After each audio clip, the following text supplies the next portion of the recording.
guys, good morning.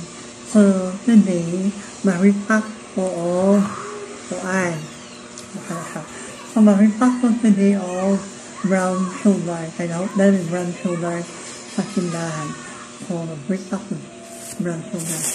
So kanina, ko sa Pugan Market ay nagpalit ko brown sugar.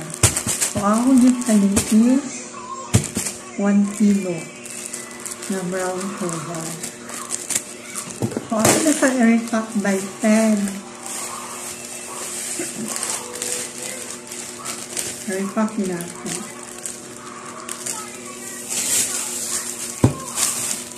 And wala, done po na. Ay, wala po yung kutsara. Kalimutan. Wait lang ba? So, kuwan siya. Tapos, ang salupin ako ganito, mount niya po 3 by 10 ang sofa. Tapos, wait lang. So, mount niya po ang aksanan. Duha kabuan ni 10 pesos. Ugod na ka. Duha ka kapan. Duha ka spoon for 10 pesos.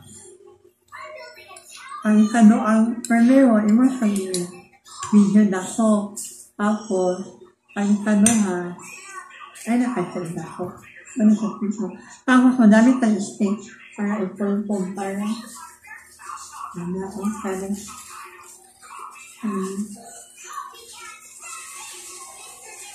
nabay ka ko yung budo.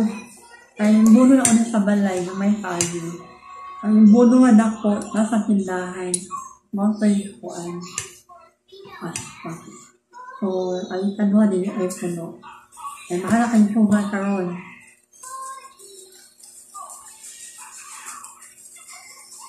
Yun. So, one siya. Kung parang hangin na may pasado kaya.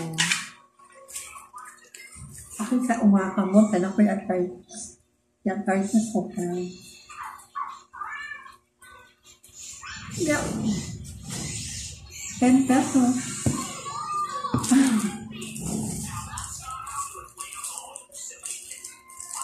So, walang yung kuan. Balik-balik o hibo. Naamis ko.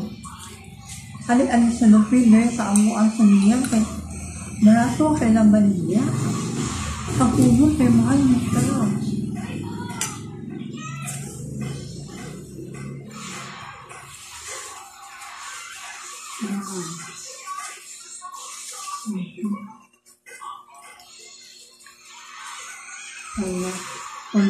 Kulpugon.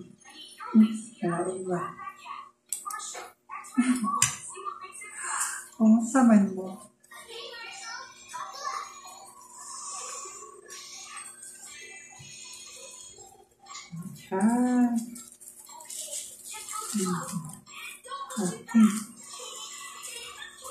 Dapat makalimutan more than 8 sa makuha ng totoo kapital na 80 pesos. Kaya ang kilo sa asukal karon is 80 pesos na. Dapat makalimutan 8 tabuan. So, nahuman ako pa. So, muna siya na po ang naripa. Sa 1 kilo, so iyak ko na ito ha. 1, 2, 3, 4, 5, 6, 7, 8, 9, 10, 11, 12. So, 12, ako kabuha ako nahimo ngatan 10 pesos. So, ako ginaan siya is 12 times 10 is 120. Minus capital niya 80 pesos. So, 40.